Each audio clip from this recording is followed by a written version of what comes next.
ঠিক ২ সপ্তাহ আগেও রাস্তার ধারে শোভা পাচ্ছিল বড় বড় তালগাছ। সারিবদ্ধ তালগাছগুলো দেখতে যেমন সুন্দর লাগছিল, মানুষের জন্যেও সেগুলো ছিল উপকারী, দিত অক্সিজেনের সরবরাহ। এছাড়া বজ্রপাত নিরোধক হিসেবেও তালগাছের ভূমিকা গুরুত্বপূর্ণ। অথচ সেই তালগাছগুলোর মাথা কেটে ফেলা হয়েছে। বিদ্যুতের তার টানার অজুহাতে ৫ শতাধিক তালগাছের মাথা কেটে ফেলা হয়েছে। এমন কাণ্ডজ্ঞানহীন কাজ করেছে Northern electricity supply company, NESCO. Naogaon সদর উপজেলার নওগাঁ পৌর শহরের বাইপাস সড়কের এক পাশের সারিবদ্ধ ৫ শতাধিক বড় তালগাছকে ধীরে ধীরে মৃত্যুর দিকে ঠেলে দিচ্ছে তারা। এই গাছগুলোর উপর দিয়ে বিদ্যুতের লাইন যাওয়ায় ১০-১২ দিন আগে তালগাছগুলোর মাথা মুড়িয়ে দেয় তারা।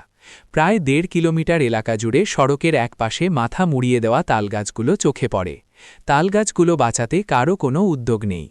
অথচ সাম্প্রতিক বছরগুলোতে বজ্রপাত থেকে মানুষের জীবন বাঁচাতে ও পরিবেশের ভারসাম্য রক্ষায় তালগাছ রোপণের ওপর জোর দিয়ে আসছে সরকার ও পরিবেশবিদরা।